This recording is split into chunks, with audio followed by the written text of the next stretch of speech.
Hello बच्चों, कैसे हैं आप लोग। आज हम लोग स्टार्ट करने जा रहे हैं क्लास 10th का चैप्टर नंबर 3 मैथ का, जिसका नाम है pair of linear equation in two variable. Pair of linear equation in two variable, basically linear equation हम लोगों को पढ़ना था वन वेरिएबल में। टू वेरिएबल में हम लोग को लीनियर इक्वेशन 9th में पढ़ना था। जैसे ऐसा इक्वेशन होता था 2x - 5 = 5y। इस तरह से इक्वेशन रहता था, दो ठो वेरिएबल होता था, तो ये सिंगल इक्वेशन हुआ करता था। One equation in two variable, एक वेरिएबल x है, एक वेरिएबल y है, तो इसको बोलेंगे one equation in two variable. लेकिन हम लोग को पढ़ना है क्लास 10th में pair of linear equation in two variable, मतलब कि दो ठो इक्वेशन होगा और दो ठो वेरिएबल होगा। तो इसका स्टैंडर्ड फॉर्म जो है, स्टैंडर्ड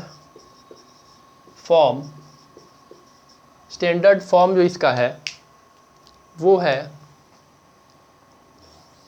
a1x + b1y + c1 = 0 और a2x + b2y + c2 = 0।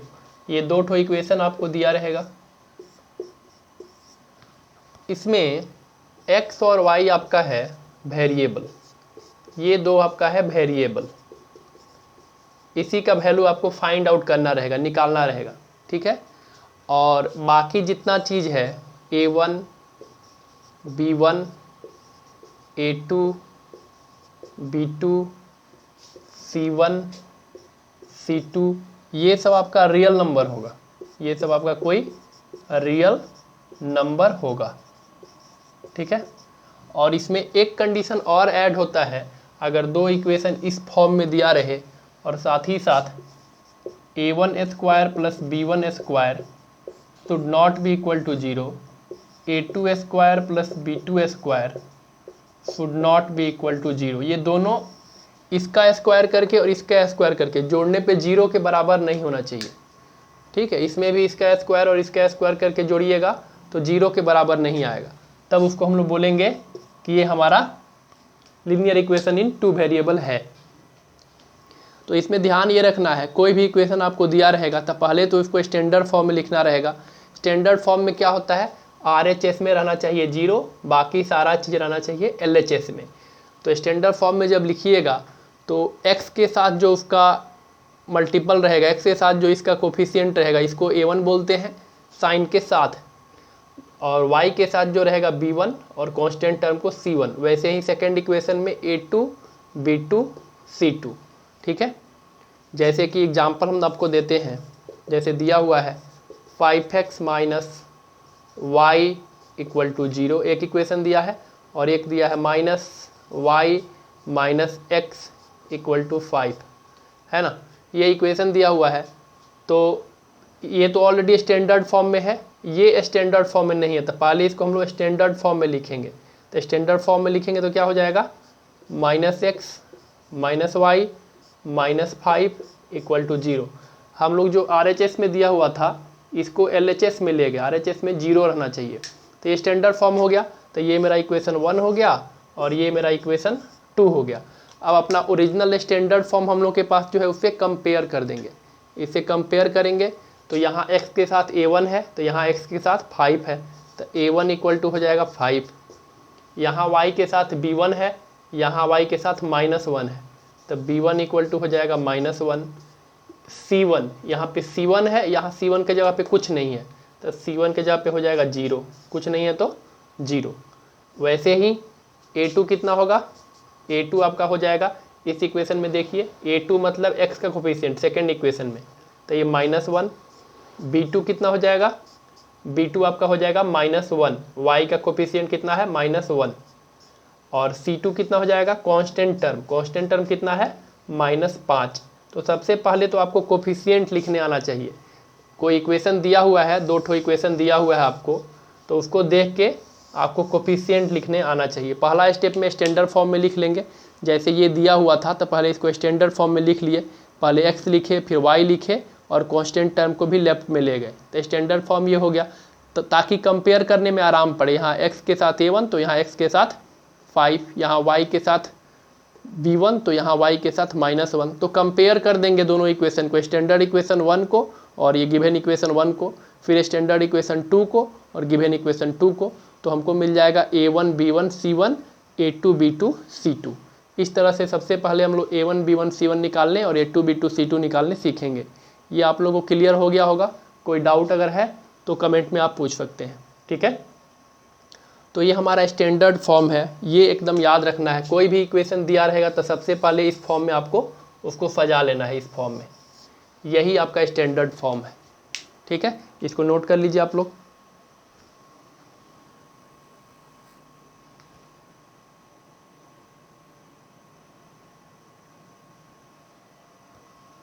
नोट कर लिए, ठीक है। आगे हम लोग बढ़ते हैं अब।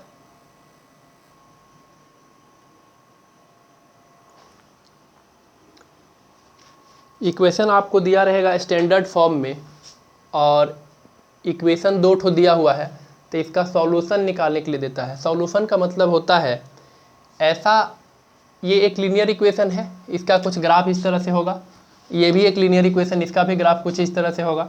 तो ऐसा पॉइंट जो दोनों इक्वेशन में कॉमन हो, उस पॉइंट का कोऑर्डिनेट को बोलते हैं इस दोनों इक्वेशन का सॉल्यूशन।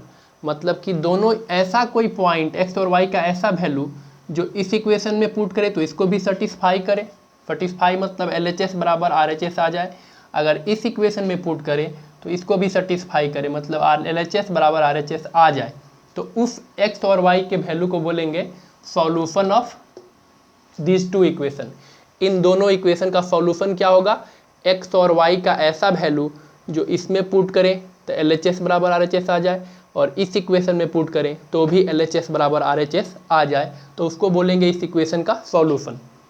तो हमको सबसे पहले ये जानना है कि क्या कोई भी इक्वेशन दिया रहेगा 2 ठो तो उसका सॉल्यूशन निकाल सकते हैं या कुछ इक्वेशन का नहीं भी निकाल सकते हैं।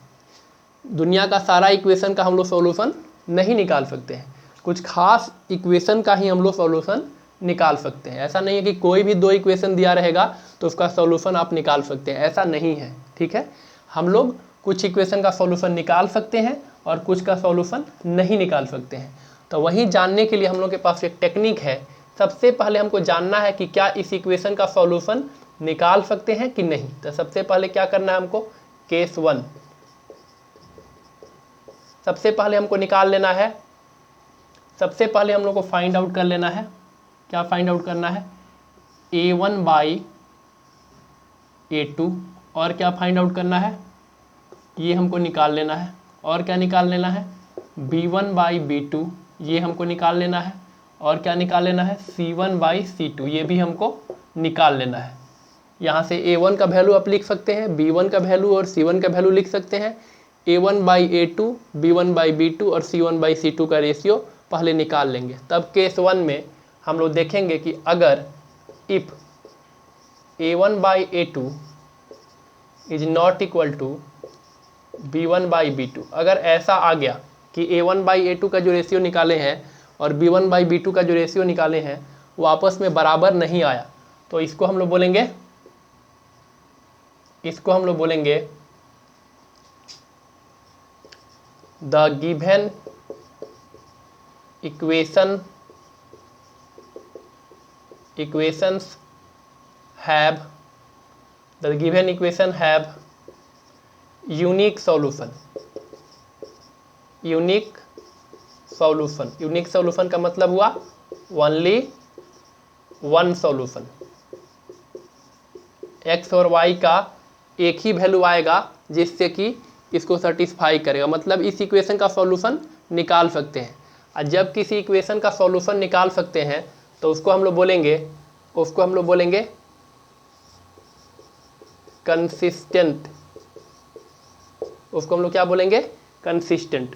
अगर किसी गिवन इक्वेशन का सॉल्यूशन हम लोग निकाल सकते हैं, अगर सॉल्यूशन हो सकता है तो उसको बोलेंगे हम लोग कंसिस्टेंट। अगर हम लोग उसका सॉल्यूशन नहीं निकाल सकते हैं तो उसको बोलेंगे हम लोग इनकंसिस्टेंट। तो इसको बोलेंगे कंसिस्टेंट। एक सॉल्यूशन आ गया तो कंसिस्टेंट, इनफिनाइट सॉल्यूशन आ जाएगा तो भी कंसिस्टेंट। कोई सॉल्यूशन जब नहीं आएगा तो उस तरह के इक्वेशन को बोलते हैं इनकंसिस्टेंट, उस तरह के सॉल्यूशन को बोलते हैं इनकंसिस्टेंट। ठीक है, अगर ऐसा केस जब होगा तो सिचुएशन क्या बनता है, सिचुएशन ये बनता है कि ये लाइन आपका कुछ इस तरह का होगा, एक लाइन L1 और दूसरा एक और लाइन होगा कुछ इस तरह से होगा L2, और दोनों के बीच में एक पॉइंट कॉमन होगा। ये क्या करेगा, इस कंडीशन में two lines intersect each other at A point. किसी पॉइंट पे ये दोनों लाइन एक दूसरे को इंटरसेक्ट करेगा, काटेगा, तब ऐसा सिचुएशन बनेगा जब A1/A2 not equal to B1/B2 होगा। तो इस इक्वेशन का हम लोग सॉल्यूशन निकाल सकते हैं। सॉल्यूशन कैसे निकालेंगे वो हम अभी आगे डिस्कस करेंगे, सॉल्यूशन निकालने का मेथड क्या है। अभी इतना हम कह सकते हैं कि अगर ये आया है तो मैं इसका सॉल्यूशन निकाल सकता हूँ। अगर ज्योमेट्रिकल मीनिंग देखेंगे तो ये एक लीनियर इक्वेशन है, इसको ड्रॉ करेंगे, और ये एक लीनियर इक्वेशन है, इसको ड्रॉ करेंगे, तो श्योर है कि दोनों एक पॉइंट पे कट करेगा एक दूसरे को। तो इस तरह के इक्वेशन को हम लोग कंसिस्टेंट बोलते हैं, कंसिस्टेंट सॉल्यूशन, है ना। एक सॉल्यूशन आ गया है इसलिए कंसिस्टेंट बोल रहे हैं। अगर एक से ज़्यादा सॉल्यूशन आएगा तो भी कंसिस्टेंट बोलेंगे, कोई सॉल्यूशन नहीं आएगा तो इनकंसिस्टेंट बोलेंगे। तो इसको नोट डाउन कर लीजिए।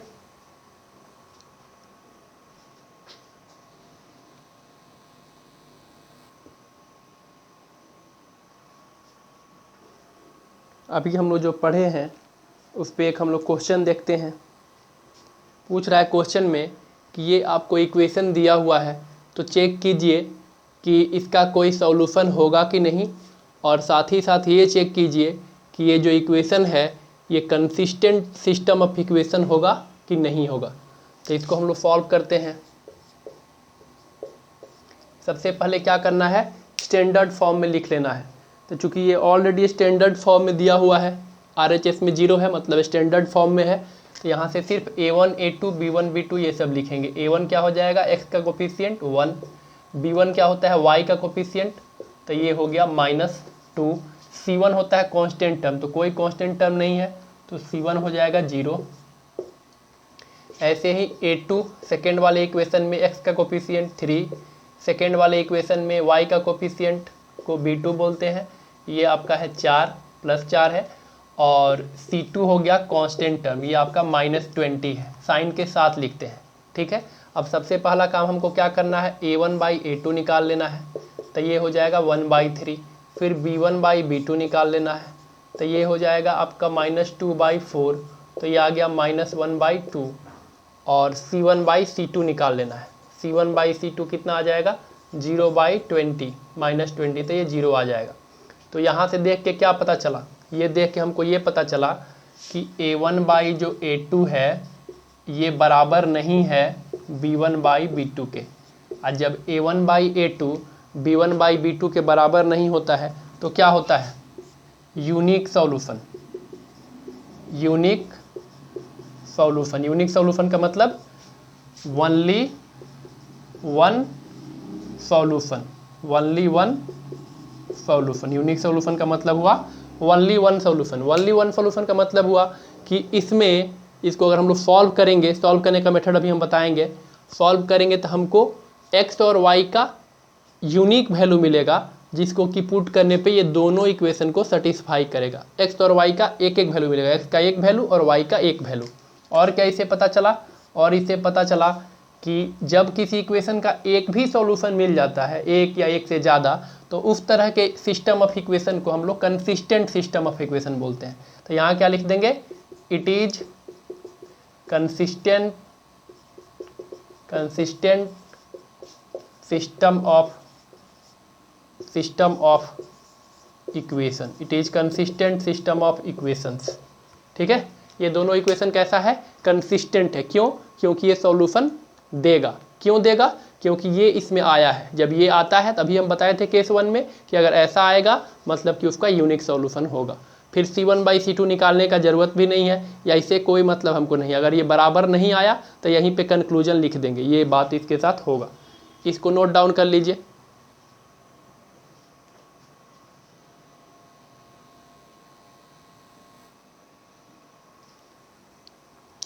ये हम लोग का सेकेंड केस है। स्टैंडर्ड इक्वेशन दिया हुआ है, आप a1/a2 निकाले, b1/b2 निकाले और c1/c2 निकाले, तीनों बराबर आ गया। तो ऐसे केस में ये इक्वेशन का कितना सॉल्यूशन आएगा? इनफाइनाइट मेनी सॉल्यूशन, मतलब कि ढेर सारा सॉल्यूशन आएगा और सॉल्यूशन यूनिक नहीं होगा, हर बच्चा का अलग अलग आंसर आएगा। ठीक है, इनफाइनाइट मेनी सॉल्यूशन का मतलब क्या हुआ? एक बच्चा x का वैल्यू 2 पुट किया तो उसके हिसाब से y आ जाएगा, दूसरा बच्चा x का वैल्यू 5 पुट किया तो उसके हिसाब से y आ जाएगा। मतलब हर बच्चा का आंसर अलग अलग आ सकता है, इनफाइनाइट मेनी सॉल्यूशन होगा। ठीक है, सिस्टम ऑफ इक्वेशन को कंसिस्टेंट बोलेंगे। अभी बताए थे कि अगर एक भी सॉल्यूशन आ गया तो कंसिस्टेंट बोलेंगे, तो यहाँ पे तो इनफाइनाइट सॉल्यूशन है तो इसको तो कंसिस्टेंट बोलेंगे ही, तो इसलिए इसको हम लोग कंसिस्टेंट सिस्टम ऑफ इक्वेशन बोलेंगे। इसका अगर ग्राफ हम लोग देखेंगे तो इसका ग्राफ कुछ इस तरह का बनेगा। अगर मान लीजिए ये हमारा लाइन L1 है और ये लाइन हमारा L2 जो होगा वो इसी पे ओवरलैप कर जाएगा। L2 लाइन क्या करेगा? इसी पे ओवरलैप कर जाएगा, दोनों लाइन एक ही हो जाएगा, है ना। ये हमारा L2 लाइन है। तो ऐसे केस में जब दोनों एक दूसरे पे ओवरलैप कर जाएगा तो कितना कॉमन पॉइंट होगा दोनों लाइन के बीच में? सारा का सारा पॉइंट कॉमन हो जाएगा, जितना पॉइंट है सब दोनों लाइन में कॉमन है, इसलिए इसका कितना सॉल्यूशन होगा? इनफाइनाइट सॉल्यूशन होगा, इनफाइनाइट सॉल्यूशन। इसके पिछले वाले केस में आप क्या देखे थे? इसके पिछले वाले केस में इस तरह का था, एक ही पॉइंट कॉमन था, इसलिए यूनिक 1 सॉल्यूशन हुआ था पिछले वाले केस 1 में। लेकिन यहाँ पे क्या देख रहे हैं कि ओवरलैप कर रहा है, इसलिए इनफाइनाइट सॉल्यूशन इसका होगा। ठीक है, ओवरलैपिंग लाइन हो जाएगा, overlapping line, line overlap, overlapping line, है ना। इस तरह का आपको आएगा। पिछले केस में क्या रहा था? इंटरसेक्टिंग लाइन, दोनों लाइन एक दूसरे को एक जगह काट रहा था। लास्ट हम लोग का है केस थर्ड। केस थर्ड में अगर हम लोग मान लीजिए a1/a2, b1/b2 और c1/c2 निकालें और कुछ इस तरह का आ गया, if a1/a2 equal to b1/b2 और ये c1/c2 के बराबर नहीं आया, तो इस केस में क्या होगा? देन नो सॉल्यूशन, इस इक्वेशन का कोई सॉल्यूशन नहीं आएगा। कुछ कहीं भी x और y का कोई भी ऐसा वैल्यू नहीं होगा कि जो दोनों इक्वेशन को सेटिस्फाई करे, मतलब कॉमन पॉइंट नहीं मिलेगा। अगर ऐसा आ गया तो नो सॉल्यूशन हो जाएगा। और साथ ही साथ क्या हो जाएगा? जब नो सॉल्यूशन होगा तो इस तरह के सिस्टम ऑफ इक्वेशन को क्या बोलते हैं? System of equations are called, system of equations are called inconsistent, inconsistent, इसको बोलेंगे हम लोग इनकंसिस्टेंट। और इसका ग्राफ अगर देखेंगे तो कुछ इस तरह का होगा। ये लाइन हमारा L1 है, इसके पैरेलल एक दूसरा लाइन हो जाएगा, तो ये कैसा लाइन होगा? Parallel line, parallel line.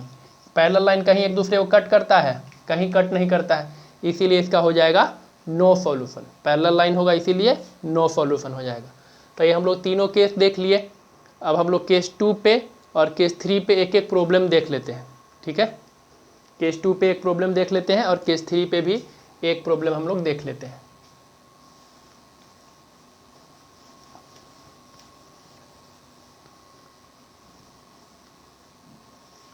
Case 2 पे एक एग्जांपल हम लोग देखते हैं। 2x + 3y, 2x + 3y - 9 = 0। और दूसरा इक्वेशन है 4x + 6y - 18 = 0। तो यहाँ से इसको क्या करना है? आपको चेक करना है। क्या करना है? चेक वेदर एनी सॉल्यूशन, कोई सॉल्यूशन है क्या, चेक कीजिए।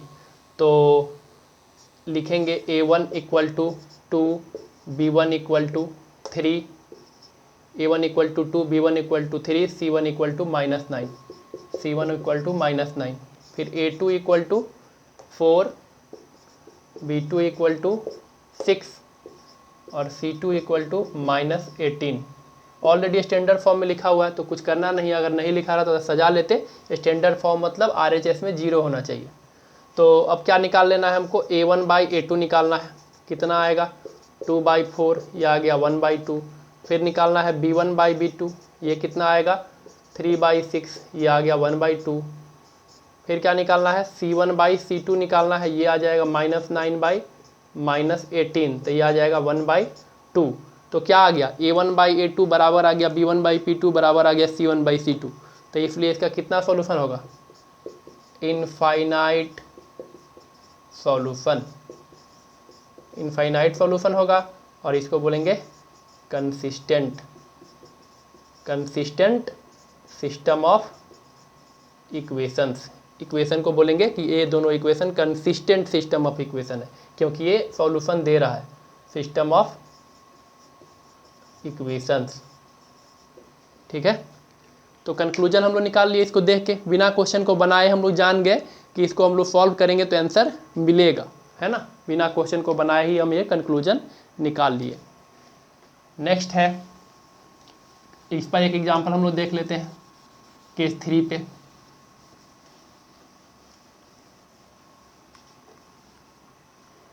केस 3 पे एग्जांपल है x + 2y - 4, x + 2y - 4 = 0 और 2x + 4y - 12, 2x + 4y - 12 = 0। तो यहाँ पे क्या आएगा, इसको भी चेक करना है, चेक वेदर एनी सॉल्यूशन, कोई सॉल्यूशन होगा इसका। तो इसको सॉल्व करेंगे, इसमें भी स्टैंडर्ड फॉर्म में ऑलरेडी दिया हुआ है तो कुछ दिक्कत नहीं है। A1 = हो जाएगा 1 और B1 = हो जाएगा 2 और C1 = हो जाएगा -4। ऐसे ही A2 हो जाएगा 2, B2 हो जाएगा 4 और C2 हो जाएगा -12। तब हमको क्या करना है, A1/A2 निकाल लेना है, ये हो जाएगा 1/2। फिर निकालेंगे B1/B2, तो ये हो जाएगा 2/4, ये भी आ जाएगा 1/2। और C1/C2 निकालेंगे तो ये आएगा -4 बटा डिवाइडेड बाई माइनस, तो ये आ जाएगा 1/3। तो इससे क्या पता चला कि A1/A2 जो है ये आ गया B1/B2 के बराबर, लेकिन C1/C2 अलग आ गया। C1/C2 क्या आया है, 1/3 आया है, तो ये बराबर नहीं हुआ। तो ये केस 3 का हो गया। तो इसमें क्या होता है, इसमें होता है नो सॉल्यूशन। क्या होगा, नो सॉल्यूशन। और जब नो सॉल्यूशन होगा तो क्या बोलेंगे, inconsistent, consistent system of equation, inconsistent system of equation. तो ये सबसे पहला चीज़ हमको करना है कि कोई इक्वेशन दिया हुआ है तो बिना क्वेश्चन को सॉल्व किए पहले ये बताना कि इसका सॉल्यूशन निकाल सकते हैं कि नहीं निकाल सकते हैं। तो उसके लिए हम लोग को सिंपल स्टैंडर्ड फॉर्म में इक्वेशन को लिखना है, फिर A1 B1 C1 A2 B2 C2 लिख देना है इस तरह से। फिर रेशियो निकाल देना है A1/A2 B1/B2 और C1/C2, और तब इसको देखना है कि क्या ये बराबर आ रहा है, कैसा रिलेशन है इसमें। तो ये तीनों बराबर आ गया तो इन्फिनाइट सॉल्यूशन, 2 ठो बराबर आ गया, तीसरा बराबर नहीं आया तो नो सॉल्यूशन, और स्टार्टिंग का ही अगर दोनों बराबर नहीं आया तो यूनिक सॉल्यूशन। तो ये 3 केस हो सकता है, यही 3 केस होता है। तो इस केस में क्या होगा, ओवरलैपिंग लाइन बनेगा, ये लाइन और ये लाइन एक दूसरे पे ओवरलैप करेगा। इस केस में क्या होगा, पैरेलल लाइन बनेगा। नो सॉल्यूशन आ रहा मतलब ये लाइन और ये लाइन क्या होगा, एक दूसरे के पैरेलल होगा। ठीक है, तो इससे पता चल रहा है कि ये लाइन हमारा पैरेलल होगा, ये ओवरलैपिंग लाइन होगा। केस 1 में जो बताए थे वो यूनिक सॉल्यूशन दे रहा था, मतलब वो इंटरसेक्टिंग लाइन होगा। इसको आप लोग नोट डाउन कर लीजिए, लिख लीजिए। और लिखने के बाद इसके बाद हम लोग डिस्कस करेंगे, ये तो हम जान गए कि इसका सॉल्यूशन होगा कि नहीं होगा। अब हम लोग डिस्कस करेंगे कि इसका सॉल्यूशन कैसे निकालते हैं। हमारे पास 2 मेथड है, 2 इक्वेशन अगर आपको दिया रहेगा लीनियर इक्वेशन 2 वेरिएबल में, तो इसको सॉल्व करने का हमारे पास 2 मेथड है, एक है ग्राफिकल मेथड और एक है अलजेब्राइक मेथड। तो हम लोग दोनों मेथड देखेंगे अलजेब्राइक मेथड में फिर 3 ऑप्शन है हमारे पास और ग्राफिकल अकेले है ना। तो ग्राफिकल मेथड से भी इसका सॉल्यूशन आप निकाल सकते हैं, अलजेब्राइक मेथड से भी निकाल सकते हैं। अलजेब्राइक में हमारे पास 3 ऑप्शन है, तीनों में से कोई एक ऑप्शन का यूज करके आप निकाल सकते हैं सॉल्यूशन। तो इसका सॉल्यूशन हम लोग कैसे निकालेंगे ये हम आगे अब देखेंगे।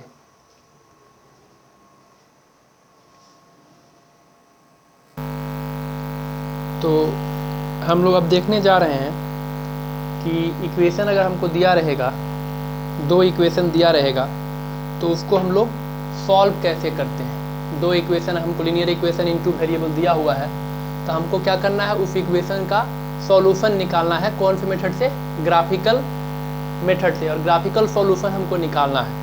तो आप लोग क्लास 9th में देखे होंगे, कुछ याद होगा इस तरह से 2y minus x equal to 3 बोलते थे कि इसका ग्राफ ड्रॉ कीजिए। तो अब क्या करते थे, 2y equal to 3 plus x, y equal to 3 plus x by 2। y का वैल्यू फाइंड आउट कर लेते थे गिवन इक्वेशन से। 9th क्लास का हम बोल रहे हैं, 9th क्लास में हम बोलेंगे कि इसका ग्राफ ड्रॉ कीजिए। तो क्या करते थे, ऐसे कर लेते थे। फिर आप लोग एक बॉक्स बनाते थे, यहाँ लिखते थे x, यहाँ लिखते थे y। x का वैल्यू अपने मन से मान लेते थे, let x equal to 0, x का वैल्यू अपने मन से मान लेते थे और इस इक्वेशन में पुट करते थे। तो y क्या आ गया, 3 प्लस 0 बाई 2, y आ गया 1.5, तो यहाँ लिख दिए 1.5। फिर क्या किए, एक मिल गया आपका, क्या मिल गया, x जब 0 लिए तो y कितना आया 1.5, एक पॉइंट मिल गया।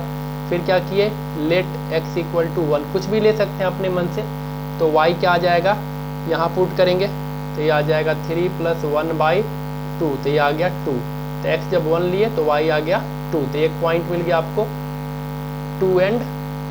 1 एंड 2। जब 2 पॉइंट मिल जाएगा तो उससे हम लोग एक लाइन खींच देते थे। 9th क्लास में याद होगा, ये x एक्सिस था, ये y एक्सिस, ये ओरिजिन 0। तो x इक्वल टू जब 0 है तो y कितना है 1.5, मतलब यहाँ पे कोई पॉइंट है 0 एंड 1.5। और जब x इक्वल टू 1 है तो y 2 है, x इक्वल टू 1 है तो y कितना है 2 है, मतलब यहाँ पे कोई पॉइंट मिलेगा, ये होगा आपका 1 एंड 2 इसका कोऑर्डिनेट। अब दोनों को मिला देते थे स्केल रख के, तो यही हो गया मेरा लाइन का graph, 2y minus x equal to 3 का ये ग्राफ हो गया। ये हम लोग 9th क्लास में पढ़े थे। इसमें भी बिल्कुल सेम यही काम करना है, खाली डिफरेंस क्या हो जाएगा कि यहाँ 2 ठो इक्वेशन दिया रहेगा। तो पहले एक ग्राफ ड्रॉ कर लीजिएगा, फिर एक और ग्राफ ड्रॉ कर लीजिएगा, इसी पे दूसरा वाला भी ग्राफ ड्रॉ कर लीजिएगा, और दोनों ग्राफ जहाँ पे कट करेगा उस पॉइंट का जो कोऑर्डिनेट होगा वही हो जाएगा इक्वेशन का सॉल्यूशन। एक प्रॉब्लम हम सॉल्व करते हैं तो पूरा आप लोगों को क्लियर हो जाएगा।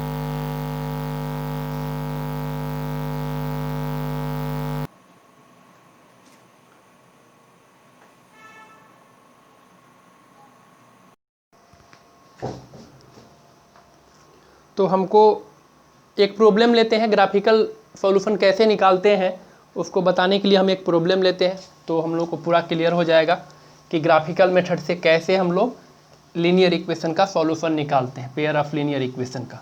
ठीक है, तो हम ग्राफिकल मेथड से सॉल्व करने के लिए एक इक्वेशन ले रहे हैं।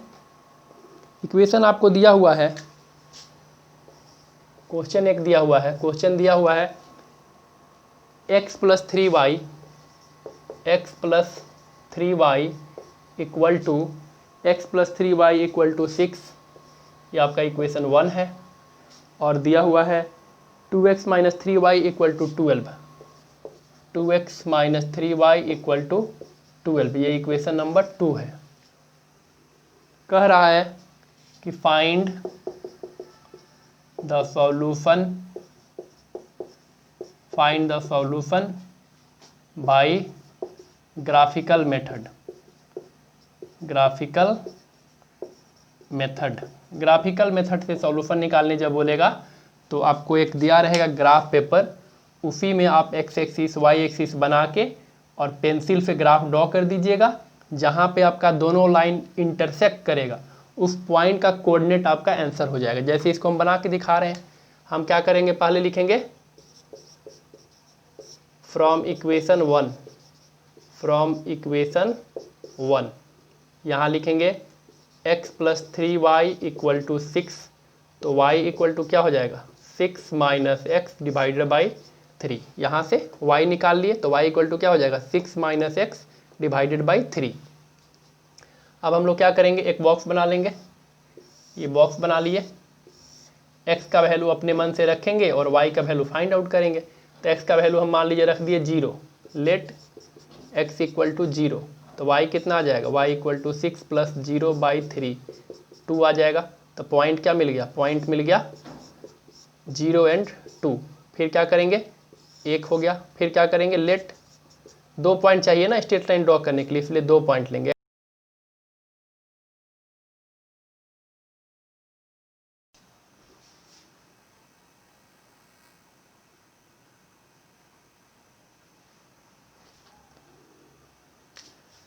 इसका सॉल्यूशन फिर से कर लेते हैं। क्या करते हैं, फ्रॉम इक्वेशन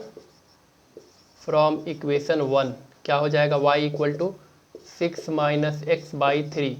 तो यहाँ क्या करेंगे, put x equal to 0, x equal to 0 put करेंगे तो y कितना आ जाएगा, 6 माइनस 0/3, तो ये आ जाएगा 2। तो पॉइंट क्या मिला, पॉइंट मिला हमको, पॉइंट मिला x इक्वल टू 0 तो y इक्वल टू 2।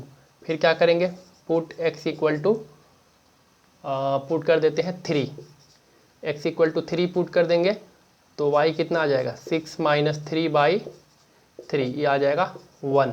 मतलब x इक्वल टू 3 पुट किए तो y आया 1। तो ये दूसरा पॉइंट मिल गया, 2 ठो पॉइंट मिल गया इक्वेशन 1 से। ऐसे ही इक्वेशन 2 से निकालेंगे, फ्रॉम इक्वेशन 2 इससे भी निकाल लेंगे। तो y इक्वल टू क्या आएगा, यहाँ पे y इक्वल टू आएगा 2x माइनस 12 और डिवाइडेड बाई 3। तो मान लेते हैं x इक्वल टू 0 तो y कितना आएगा, लेट x इक्वल टू 0 तो y कितना आएगा, y आएगा -12/3, तो ये आएगा -4। पॉइंट क्या मिला, x इक्वल टू 0 तो y इक्वल टू -4। फिर मान लेंगे x का वैल्यू, x का वैल्यू क्या ले लें इस बार ताकि इजीली कट जाए। अगर x का वैल्यू हम लोग 4 ले लेंगे तो 4 लेने से तो इजीली नहीं कटेगा। 3 लेते हैं 3 लेने से क्या होगा, y इक्वल टू हो जाएगा 6 माइनस 12/3, तो ये -6 आएगा तो -2 आ जाएगा। तो एक पॉइंट हमको और क्या मिल गया, x इक्वल टू 3 लिए तो y 2 मिल गया। तो हम लोग को 2 पॉइंट यहाँ से मिल गया। अब हम लोग को खाली ग्राफ ड्रॉ कर देना है, तो ग्राफ ड्रॉ करते हैं।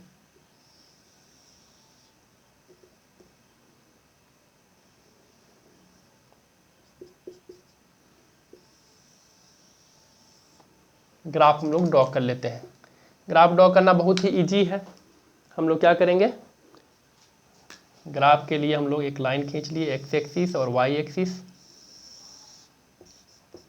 ये x एक्सिस हो गया, ये y एक्सिस हो गया। 1 2 3 4 5 6, 1 2 3 4 5 6, -1 -2 -3 -4 -5 -6, -1 -2 -3 -4 -5 -6, इसको लिख लेंगे।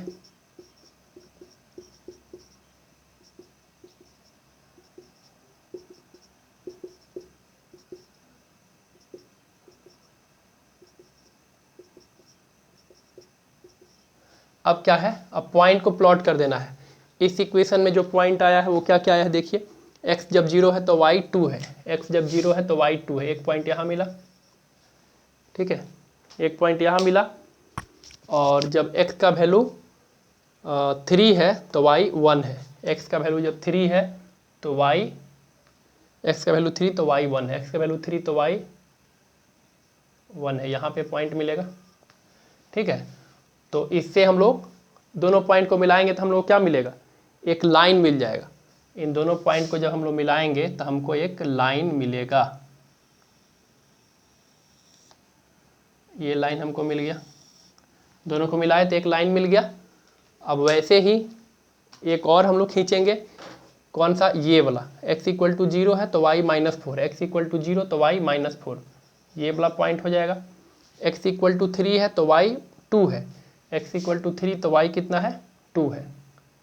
तो x इक्वल टू 3 तो y इक्वल टू 2, तो ये वाला पॉइंट मिल जाएगा, ठीक है। x equal to 3, x equal to 3 तो y हो गया -2, ये -2 होगा, सॉरी ये -2, x इक्वल टू 3 तो y कितना है -2 है, तो ये पॉइंट यहाँ पे मिलेगा, x इक्वल टू 3 तो y -2 है ना, ये -2 आया है यहाँ पे। तो ये हम मिला देंगे, फिर इसको इस दोनों को मिलाएंगे तो कुछ इस तरह से ये मिलेगा। एग्जैक्ट अगर आप लोग स्केल रख के मिलाइएगा तो एग्जैक्ट मिलेगा। ये कौन सा लाइन है, ये है x plus 3y equal to 6 और ये है 2x minus 3y equal to 12। हमारे पास स्केल नहीं है इसलिए हम ऐसे ही खींच दिए हैं। तो जिस पॉइंट पे दोनों लाइन कट कर रहा है उस पॉइंट का कोऑर्डिनेट जो होगा वही आपका आंसर हो जाएगा। तो इस पॉइंट का कोऑर्डिनेट क्या है, इस पॉइंट का कोऑर्डिनेट है x इक्वल टू 6 और y इक्वल टू 0। तो यही हो जाएगा आपका सॉल्यूशन। जिस पॉइंट पे दोनों लाइन कट करेगा उस पॉइंट का कोऑर्डिनेट है ना, कोऑर्डिनेट, उस पॉइंट का कोऑर्डिनेट ही क्या हो जाएगा, आपका सॉल्यूशन हो जाएगा। तो यही हो गया आपका आंसर, यही आपका आंसर हो गया, ठीक है, यही आपका फाइनल आंसर हो गया। क्या करेंगे हम लोग, दो लाइन दिया रहेगा, दोनों लाइन को का ग्राफ लीनियर इक्वेशन के हिसाब से बना लेंगे, सेम प्लॉट पे दोनों इक्वेशन को प्लॉट करेंगे, दोनों ग्राफ को, दोनों ग्राफ जहाँ पे कट करेगा, जिस पॉइंट पे इंटरसेक्ट करेगा, कहीं भी इंटरसेक्ट कर सकता है, जहाँ भी इंटरसेक्ट करेगा उस पॉइंट का कोऑर्डिनेट हो जाएगा इन दोनों इक्वेशन का सॉल्यूशन, ठीक है। तो यही हो जाएगा हमारा आंसर। सारे बच्चे का सेम आंसर आएगा, थोड़ा सा पॉइंट में इधर उधर हो सकता है तो अप्रॉक्सीमेट हम लोग लिख देंगे, लेकिन हम लोगों का ज़्यादा का अंतर नहीं आना चाहिए। यही हो जाएगा हम लोग का सॉल्यूशन, यूनिक सॉल्यूशन होगा, एक ही पॉइंट पे इंटरसेक्ट कर रहा है। तो ये हो गया हम लोग को ग्राफिकल मेथड से सॉल्व करना। ग्राफिकल मेथड से ऐसे सॉल्व करते हैं, दोनों इक्वेशन को अलग अलग सिंप्लीफाई करते हैं, दो ठो पॉइंट मिल जाता है, इससे एक स्ट्रेट लाइन खींच लेते हैं, एक स्ट्रेट लाइन इससे खींच लेते हैं, सेम ग्राफ पेपर पे दोनों जहाँ पे कट करता है उस पॉइंट को बोलते हैं, उस पॉइंट के कोऑर्डिनेट को बोलते हैं solution of the equation. Clear, इसको नोट डाउन कर लीजिए।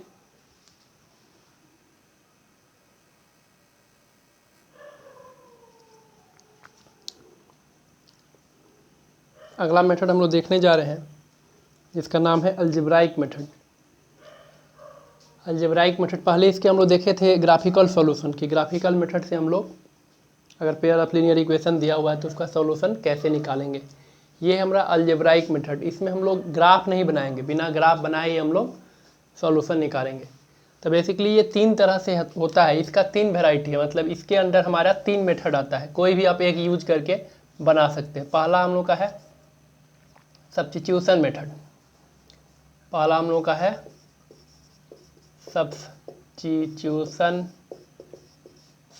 मेथड। अलजेब्राइक मेथड तीन तरह का हो सकता है, तीनों में से कोई भी आप यूज करके क्वेश्चन को सॉल्व कर सकते हैं। सब्स्टिट्यूशन का मतलब क्या होता है कि एक चीज़ को हटा के उसी के बराबर दूसरे चीज़ को रख देना, इसको बोलते हैं सब्स्टिट्यूट करना। एक चीज़ को हटा के उसी के बराबर दूसरे चीज़ को रखना सब्स्टिट्यूशन कहलाता है। तो हम लोग सब्स्टिट्यूशन मेथड में क्या करेंगे कि जो दो वेरिएबल में इक्वेशन है उसको हम लोग वन वेरिएबल में बदलने का कोशिश करेंगे। जैसे कि एग्जांपल हम लोग लेते हैं,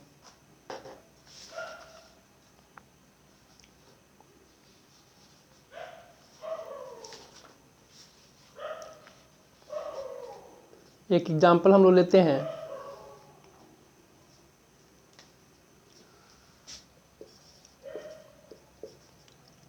2x plus 3y equal to 9 और दूसरा इक्वेशन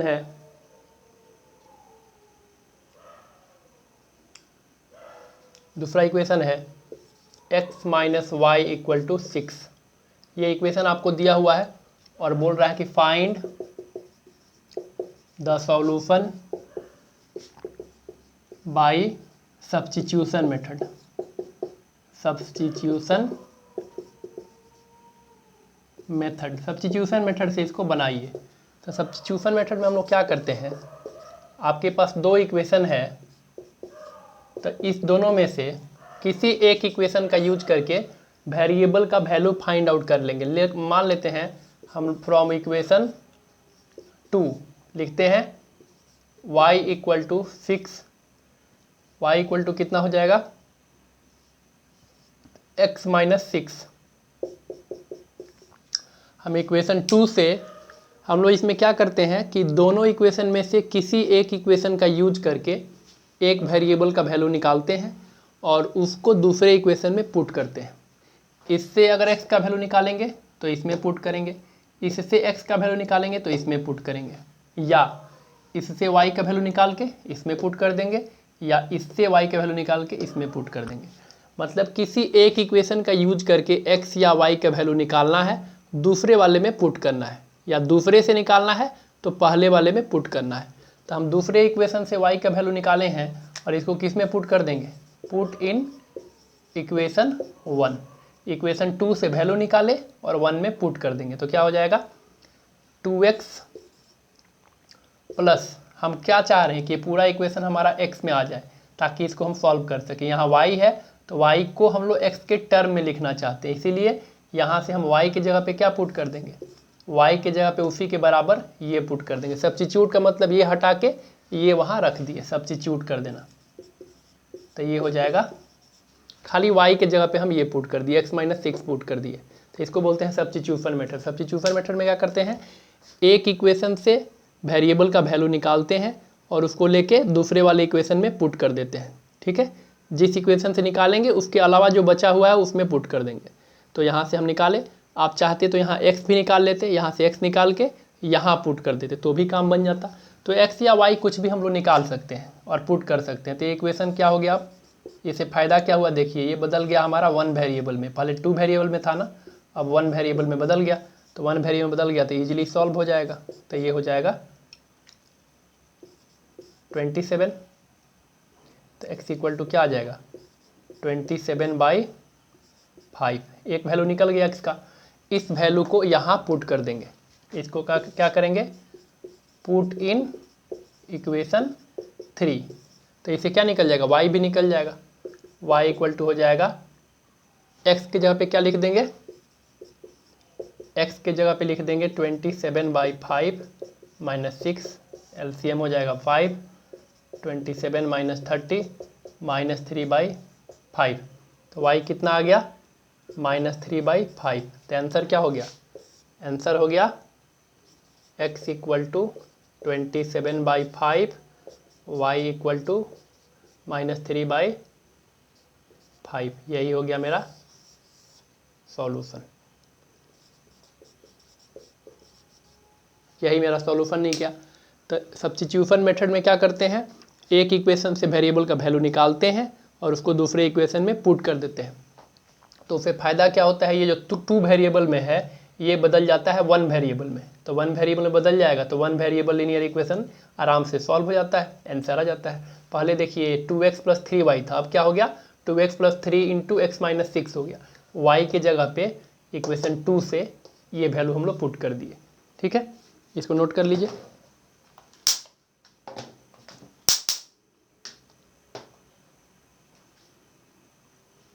नोट डाउन कर लीजिए। अब हम लोग देखने जा रहे हैं मेथड 2, मतलब कि अलजेब्रिक मेथड में 3 तरह का है मेथड हमारे पास। तो उसमें से हम लोग सेकेंड मेथड है एलिमिनेशन मेथड। एलिमिनेशन का मतलब होता है हटा देना। मतलब कि हम लोग हमारे पास 2 वेरिएबल है तो हम कुछ ऐसा करेंगे कि एक वेरिएबल पूरा तरह से हट जाए, एलिमिनेट हो जाए, और एक वेरिएबल में फिर इक्वेशन चेंज हो जाए तो हम उसको ईजिली सॉल्व कर लें। पिछले में हम लोग सब्स्टिट्यूट किए थे, इस बार क्या करेंगे पूरा हटा देंगे, एलिमिनेट कर देंगे। कैसे हटाएंगे, जैसे मान लीजिए आपके पास -2 है और 2 है तो इसको ऐड कीजिएगा तो क्या आ जाएगा 0 आ जाएगा। आपके पास 3 है और 3 है तो इसको आप लोग सब्स्टिट्यूट कीजिएगा, सब्स्टिट्यूट कीजिएगा तो क्या आ जाएगा, ये 0 आ जाएगा। 3 में से 3 घटाइएगा तो क्या आ जाएगा 0 आ जाएगा। मतलब आपके पास अगर नंबर सेम है तो उसको ऐड करके 0 आ जाएगा, अपोजिट साइन है तो नंबर सेम है तो उसको सब्स्टिट्यूट करके 0 आ जाएगा। लेकिन अगर ये 2 नंबर अलग अलग है तो इसको ऐड कीजिएगा या सब्स्टिट्यूट कीजिएगा, ये हमेशा कभी भी 0 नहीं आएगा। तो 0 लाने के लिए पहले क्या करना होगा, नंबर को इक्वल करना होगा तभी 0 आएगा। ऐड करके सब्स्टिट्यूट करके 0 तब आएगा जब नंबर इक्वल रहेगा तो या तो ऐड करके आएगा या तो सब्स्टिट्यूट करके आएगा, लेकिन अनइक्वल रहेगा तो कभी भी ये जीरो नहीं आएगा, चाहे ऐड कीजिए चाहे घटाइए, जोड़िए चाहे घटाइए नहीं आएगा। ठीक है, तो इसमें भी वही चीज़ है, इसको हम लोग अगर ऐड करेंगे तो ये जीरो आएगा नहीं आएगा, इसको अगर हम लोग सब्स्टिट्यूट करेंगे घटाएंगे सब्सट्रैक्ट करेंगे तो भी ये जीरो नहीं आएगा, दोनों को घटाएंगे तो भी जीरो नहीं आएगा। तो पहले तो इसको बराबर करना होगा, तो बराबर करने के लिए हम लोग क्या करेंगे, ये इक्वेशन 1 हो गया, ये इक्वेशन 2 हो गया। तो इसके कोफिशिएंट से अगर इसमें जैसे यहाँ मान ली लिखा हुआ है 3, यहाँ लिखा हुआ है 4, इसको अगर बराबर करना है तो क्या करना पड़ेगा, 4 से यहाँ मल्टीप्लाई कर देंगे और 3 से यहाँ मल्टीप्लाई कर देंगे। तो देखिए ये 12 आ गया, ये भी 12 आ गया। तो नंबर को अगर बराबर करना है तो कोफिशिएंट से मल्टीप्लाई कर देंगे तो दोनों नंबर बराबर हो जाएगा। तो यहाँ पे हम लोग क्या करते हैं, इसके कोफिशिएंट से इसमें मल्टीप्लाई करते हैं और इसके कोफिशिएंट से इसमें मल्टीप्लाई करते हैं, ताकि ये बराबर आ जाएगा तो ये कैंसिल हो जाएगा। आप चाहें तो इसको भी कर सकते हैं, इधर 2 से कर दीजिए और इधर 15 से कर दीजिए, तो ये कैंसिल होगा। जिसको आप कैंसिल करना चाहते हैं उसके कोफिशिएंट से मल्टीप्लाई कर दीजिए। तो लिखते हैं multiply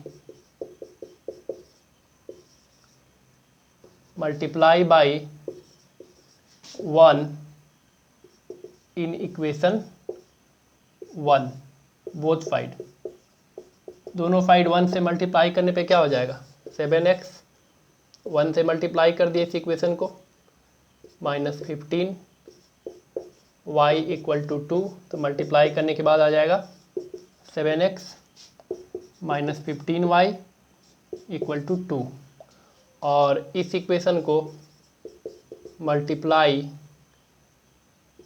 by 7 in equation 2, equation 2 को 7 से मल्टीप्लाई करेंगे इसके कोफिशिएंट से, तो इक्वेशन 2 बोथ साइड।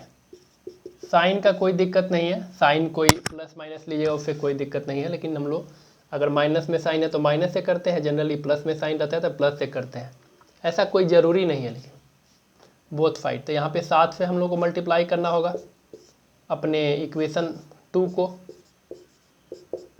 तो ये कितना हो जाएगा, ये हो जाएगा आपका 7x + 14y इक्वल टू 21। अब ये बन गया आपका इक्वेशन 3 और ये बन गया इक्वेशन 4। अब दोनों इक्वेशन देखिए ये इक्वल हो गया ना दोनों में, ये फ़ायदा हुआ। अब अगर इस इक्वेशन से इसको अगर घटा दें तो ये कैंसिल आउट हो जाएगा ना, तो वही अब करेंगे, सब्ट्रैक्ट इक्वेशन 4 फ्रॉम इक्वेशन 3, 3 में से 4 को घटा देंगे, तो ये पहले 3 को लिख लेंगे, 7x -15y इक्वल टू 2, और यहाँ लिख लेंगे 7x + 14y इक्वल टू 21।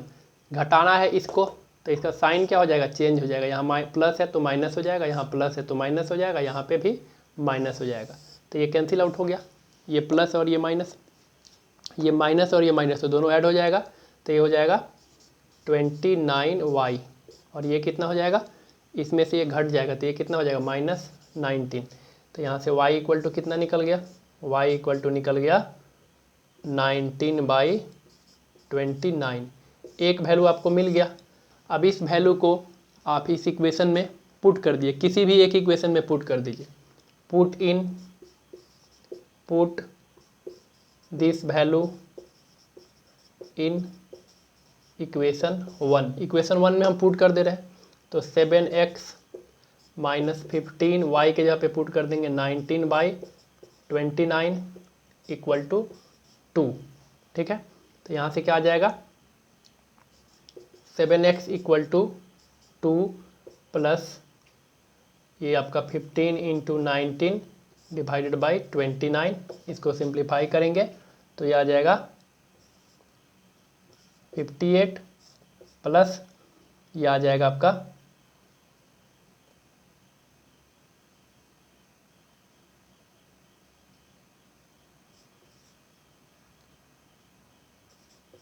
ये इतना बाई 29। तो x इक्वल टू कितना आ जाएगा, ये 7 जाएगा तो नीचे में भाग पड़ जाएगा, तो ऊपर में आ जाएगा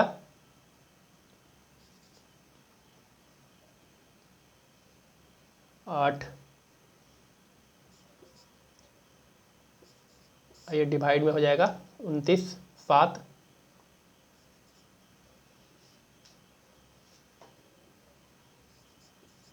तो x कितना आ गया, मतलब आपका सॉल्यूशन क्या आया, आपका सॉल्यूशन आया इस इक्वेशन का आंसर क्या आया, तो आंसर आया x इक्वल टू 2343/203 और y आया 19/29। तो इस तरह से हम लोग सॉल्व कर सकते हैं कोई भी इक्वेशन को। ये हम लोग का हो गया एलिमिनेशन मेथड। एलिमिनेशन मेथड में क्या करते हैं, तो जिसको कटाने का मन है, अगर इसको आपको कैंसिल आउट करना है तो इस कोफिशिएंट से इस इक्वेशन को मल्टीप्लाई करिए और इस कोफिशिएंट से इस इक्वेशन को मल्टीप्लाई करिए। आपको इसको कैंसिल आउट करना है तो इसके कोफिशिएंट से इसको मल्टीप्लाई करिए, इसको इसके कोफिशिएंट से इसको मल्टीप्लाई करिए।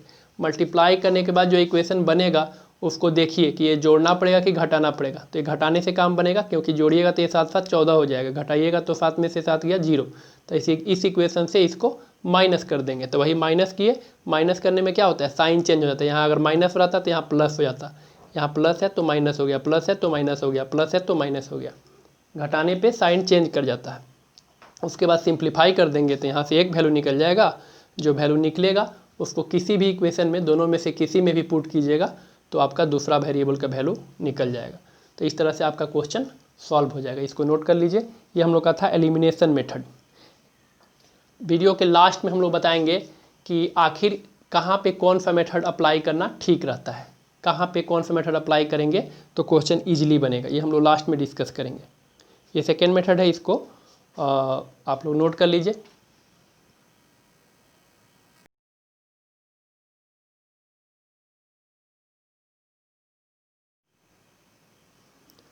तो हम लोग देखने जा रहे हैं अलजेब्राइक मेथड के अलजेब्राइक सॉल्यूशन के भीतर ही हम बताए थे कि 3 मेथड आता है। पहला होता है सब्स्टिट्यूशन मेथड, एलिमिनेशन मेथड और तीसरा हम लोग का है क्रॉस मल्टीप्लिकेशन मेथड। तो हम लोग तीसरा मेथड देखने जा रहे हैं, cross multiplication method. Standard form में इक्वेशन दिया हुआ है a1x plus b1y plus c1 equal to 0, a2x plus b2y plus c2 equal to 0। तो इसको हम लोग फार्मूला मेथड भी बोलते हैं, क्योंकि इसमें हम लोग सिंपल 2 फार्मूला आएगा, एक x के लिए और एक y के लिए, और हम लोग सॉल्यूशन निकाल सकते हैं। इसको फार्मूला मेथड भी हम लोग बोल सकते हैं। ये डायरेक्टली फार्मूला बेस्ड है, अगर फार्मूला याद है डायरेक्टली बना सकते हो। और फार्मूला को याद करने का जो तरीका है वो हम लोग देख लेते हैं। फार्मूला को याद करने का तरीका, यहाँ लिख देते हैं x, यहाँ y और यहाँ कांस्टेंट की जगह पे 1। x लिखे हैं तो ये a1 से शुरू नहीं होगा, b1 से शुरू होगा। x यहाँ लिखे हैं इसलिए यहाँ b1 से शुरू करेंगे, है ना। ये याद करने का तरीका बता रहे हैं और कुछ नहीं है। तो b के बाद क्या होगा, ऐसे अगर लिखेंगे ये a, ये b, ये c, तो a के बाद b होगा, b के बाद c होगा और c के बाद फिर a होगा। तो यहाँ b है तो यहाँ क्या हो जाएगा c1, c के बाद यहाँ a1 और फिर यहाँ b1, यहाँ तक लिख लेंगे, है ना। फिर ऐसे ही यहाँ लिख देंगे b2, c2, a2, b2 लिख दिए। अब फार्मूला लिखना है हमको, फार्मूला याद कर लेंगे और भी ठीक है, नहीं तो लिखना सीख लेंगे कैसे लिखते हैं। इसका प्रूफ हम नहीं बताने जा रहे हैं, क्योंकि हम लोग का टारगेट क्या है कि 1 महीना के अंदर मैथ कंप्लीट करना है। हम लोग को 10th क्लास का मैथ कंप्लीट करना है और स्कोर करना है 90 के ऊपर। ये हम लोग का टारगेट है कि 1 महीना से 2 महीना के अंदर मैथ कंप्लीट करके और कैसे 90% से ज़्यादा मैथ में लाए, यही हम लोग का टारगेट है। हम लोग का सारा कंसेप्ट क्लियर रहेगा, हर टाइप का प्रॉब्लम हम लोग 2-2 4 ठो कर लेंगे। हम लोग का श्योर है कि 90+ में मार्क्स आएगा। तो यहाँ से हम लोग लिखेंगे, तो लिखेंगे x डिवाइडेड बाई, यहाँ ऊपर से नीचे मल्टीप्लाई करना है, माइनस नीचे से ऊपर, ऊपर से नीचे माइनस नीचे से ऊपर, ऊपर से नीचे माइनस नीचे से ऊपर। याद करने का तरीका है ये। तो ऊपर से नीचे पहले हमेशा ऊपर से नीचे, तो ऊपर से नीचे आएगा तो ये b1 into c2 minus b2 into c1, this minus this, this minus this, equal to y equal to हो जाएगा c1a2 माइनस c2a1, और ये हो जाएगा 1 divided by a1b2 minus a2b1। अब देखो ये एनसीईआरटी टाइप का हम बताए हैं तुम लोग को। अगर आर.एस. अग्रवाल में देखोगे तो थोड़ा सा अलग मिलेगा, यहाँ पे माइनस साइन लगाया हुआ होगा तो उसके हिसाब से ये भी उसमें चेंज मिलेगा। कोई दिक्कत नहीं, ये सबसे सिंपलेस्ट है, इसलिए हम बता रहे हैं कि सबसे सिंपलेस्ट याद करने का यही तरीका है कि एक्स वाई 1 लिख दो और यहाँ एक्स लिखे हो तो एक्स वाला कोफिशिएंट नहीं लिखेंगे, B1 से शुरू होगा, B1 C1 A1 B1 और यहाँ B2 C2 A2 B2, है ना। सबको दोनों साइड से देना है 2-2 नंबर, इसलिए बीच में रहेगा, ये बीच में हो गया, ये बीच में हो गया, तो यहाँ B1 तक जाएगा और ये भी नीचे से वैसे लिख देंगे। अब हमको अगर x निकालना होगा तो इस इक्वेशन को और इस इक्वेशन को इक्वेट कर देंगे। इसको इक्वेट करेंगे तो x इक्वल टू क्या हो जाएगा, ये जब जाएगा तो यहाँ ऊपर में चला जाएगा, तो यहाँ से x लिखेंगे तो क्या हो जाएगा, ये हो जाएगा B1 C2 minus B2 C1 divided by A1 B2 minus A2 B1। ये हमारा एक फॉर्मूला हो गया x निकालने के लिए। और दूसरा फार्मूला y निकालना है तो y के लिए इसको और इसको इक्वेट करेंगे, फिर ये ऊपर चला जाएगा, तो ये हो जाएगा C1 A2 minus C2 A1 divided by A1 B2 minus A2 B1। ये हमारा y निकालने का फॉर्मूला हो गया। तो ये फार्मूला बेस्ड मेथड है, क्रॉस मल्टीप्लिकेशन मेथड। इसमें फार्मूला लिखेंगे और डायरेक्ट उसको सॉल्व कर देंगे। इस पे हम एग्जाम्पल देते हैं ताकि क्लियर हो जाएगा। एक एग्जाम्पल हम लोग ले लेते हैं। एग्जाम्पल है x plus y equal to 14। Question इस पे हम लोग देख लेते हैं, x plus y equal to 14 और दूसरा है x minus y equal to 4, x minus y equal to 4।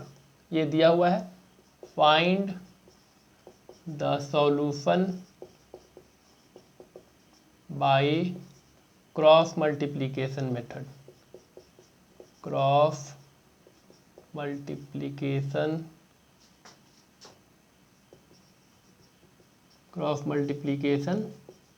Method से सॉल्यूशन निकालिए। तो इसको सॉल्व करते हैं। सबसे पहले क्या करना होगा, क्रॉस मल्टीप्लिकेशन मेथड में स्टैंडर्ड फॉर्म में लिखना होगा, बिना स्टैंडर्ड फॉर्म में लिखे गलत हो जाएगा। तो सबसे पहले इसको हम लोग स्टैंडर्ड फॉर्म में लिख लेते हैं, क्योंकि इसको क्रॉस मल्टीप्लिकेशन से बनाना है हमको। तो स्टैंडर्ड फॉर्म में लिखेंगे तो ये हो जाएगा x plus y minus 14 equal to 0। Standard form मतलब RHS में 0 होना चाहिए। और ये हो जाएगा x minus y minus 4 equal to 0। ये इक्वेशन नंबर 2 हो गया। तो यहाँ से लिखेंगे A1 कितना हुआ, इसका कोफिशिएंट 1, B1 इसका coefficient 1, C1 equal to minus 14। ऐसे ही A2 लिखेंगे, इसका कोफिशिएंट 1, B2 लिखेंगे, इसका कोफिशिएंट -1 और C2 लिखेंगे -4, कांस्टेंट टर्म सेकेंड इक्वेशन का। अब क्या करना है, सिंपली फार्मूला में पुट कर देना है। x का फार्मूला लगाएंगे तो x के फार्मूला में क्या है, B1 इंटू C2। तो लिखेंगे B1 C2 minus B2 C1 divided by A1 B2 minus A2 B1। लिख देंगे यहाँ पे B1 के जगह पे क्या है 1, तो 1 इंटू C2 के जगह पे क्या है, ब्रैकेट में लिखना ताकि गलत होने का चांस नहीं रहेगा। ब्रैकेट में लिखना ज़्यादा अच्छा है, तो गलत होने का चांस नहीं रहेगा। ब्रैकेट में लिखना C1 माइनस 14 और divided by A1 1 B2 -1 minus A2 1 और B1 1। देखो हम क्या किए, बस सबका वैल्यू लिख दे रहे हैं। यहाँ B1 है तो B1 की जगह पे 1, यहाँ C2 है तो C2 की जगह पे -4, खाली इक्वेशन में अब पुट कर दिए वैल्यू सबका। तो इसको सिंप्लीफाई जब करेंगे तो मेरा x कितना आ जाएगा, ये हो जाएगा -4 और ये हो जाएगा -14, माइनस माइनस प्लस और माइनस माइनस, तो -18 हो जाएगा। और नीचे में कितना हो जाएगा, ये हो जाएगा -1 और ये हो जाएगा -1, तो ये हो जाएगा -2। तो इसको लिखेंगे तो क्या हो गया, 9 आ गया। तो x तो निकल गया। अब ऐसे ही y का फॉर्मूला लिख देंगे। तो y का फॉर्मूला क्या है, y का फॉर्मूला है हम लोग का, y का फॉर्मूला यहाँ निकाले थे C1 A2 minus C2 A1 divided by A1 B2 minus A2 B1। अब वैल्यू पुट कर देंगे C1 A2, C1 के जगह पे -14 और A2 के जगह पे 1 माइनस C2A1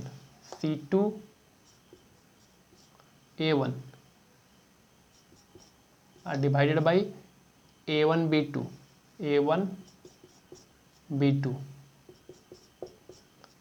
A2B1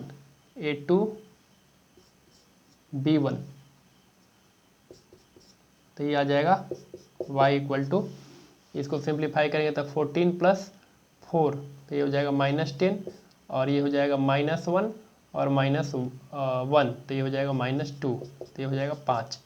तो x इक्वल टू आ गया 9 और y इक्वल टू 5। यही हो जाएगा मेरा आंसर। ठीक है, ये फॉर्मूला मेथड है। इसमें हम लोग सिंपली क्या करते हैं, फॉर्मूला लिख देते हैं x के लिए और y के लिए। पहले तो इक्वेशन को स्टैंडर्ड फॉर्म में लिख लेते हैं क्रॉस मल्टीप्लिकेशन मेथड में, फिर क्या करते हैं फॉर्मूला लिख लेते हैं x का और y का, और जो कोफिशिएंट आया रहता है उसको पुट कर देते हैं, डायरेक्टली हमारा x और y निकल जाता है। इसको फॉर्मूला मेथड बोलते हैं। ठीक है, इसको राइट डाउन कर लो, नोट कर लो। हम लोग अब देखेंगे कि तीनों मेथड हम लोग सीख लिए। ये चैप्टर का थ्योरेटिकल पार्ट हो गया कंप्लीट। अब हम लोग को क्या करना है, नेक्स्ट वीडियो में हम लोग को देखना है कि कौन सा मेथड, अगर क्वेश्चन में लिख देगा कि आप इस मेथड से बनाइए तब तो उसी से बनाना है, कोई ऑप्शन नहीं है। लेकिन अगर क्वेश्चन में नहीं लिखा है, खाली बोल रहा है कि इसको सॉल्व कीजिए, तो तुम लोग एलिमिनेशन मेथड लगाना, ईजी पड़ता है ज़्यादा। और अगर कोई प्रूफ करने वाला क्वेश्चन है कि प्रूफ कीजिए, तो उसमें हम लोग क्रॉस मल्टीप्लिकेशन मेथड या सब्स्टिट्यूशन मेथड जनरली लगाते हैं।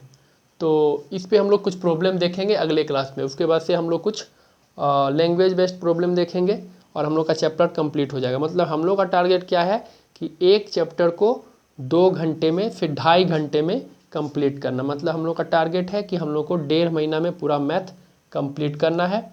तुम लोग को वीडियो आते रहेगा और 1.5 महीना में हम लोग का पूरा मैथ 10th क्लास का कंप्लीट हो जाएगा, अच्छा से कंप्लीट हो जाएगा, प्रॉब्लम सॉल्व करते हुए कंप्लीट हो जाएगा और तुम लोग का मार्क्स बहुत ही अच्छा आ जाएगा। 1.5 से 2 महीना में हम लोग का पूरा मैथ कंप्लीट हो जाएगा। ठीक है, हम लोग का टारगेट रहेगा कि हर 1 से 1.5 घंटा में एक चैप्टर का थ्योरी पार्ट कंप्लीट करें और 1 से 1.5 घंटा उस पर प्रॉब्लम बना दें। मतलब 3 घंटा में हमारा एक चैप्टर पूरा कंप्लीट हो जाएगा। तुम लोग के हिसाब से हम चल रहे हैं, स्लोली चल रहे हैं, है ना। सारा चीज़ समझाते हुए बताते हुए चल रहे हैं, कंसेप्ट क्लियर रहेगा तो तुम लोग बड़े आराम से, एकदम आराम से 90% ले आओगे मैथ में 2 महीना के अंदर। इसमें कोई डाउट नहीं है। ठीक है, बस थोड़ा सा प्रैक्टिस तुम लोगों को करना होगा। NCERT सफिशियंट है ना, अभी तो बोर्ड देने जा रहे हैं उसके लिए NCERT सफिशियंट है, नो प्रॉब्लम। ठीक है, तो इसको नोट डाउन करो, फिर आगे हम लोग देखते हैं। अगले वीडियो में हम डिस्कस करेंगे तीनों मेथड पे और भी कुछ प्रॉब्लम और कुछ प्रूफ वाला प्रॉब्लम डिस्कस करेंगे और साथ ही साथ लैंग्वेज बेस्ड जो प्रॉब्लम है उसको डिस्कस करेंगे। मतलब अगला हम लोग का थ्योरी पार्ट और एग्जाम्पल पार्ट कंप्लीट हो गया। अब हम लोग को खाली प्रॉब्लम डिस्कस करना है। ठीक है, जो कि हम लोग अगले वीडियो में करेंगे।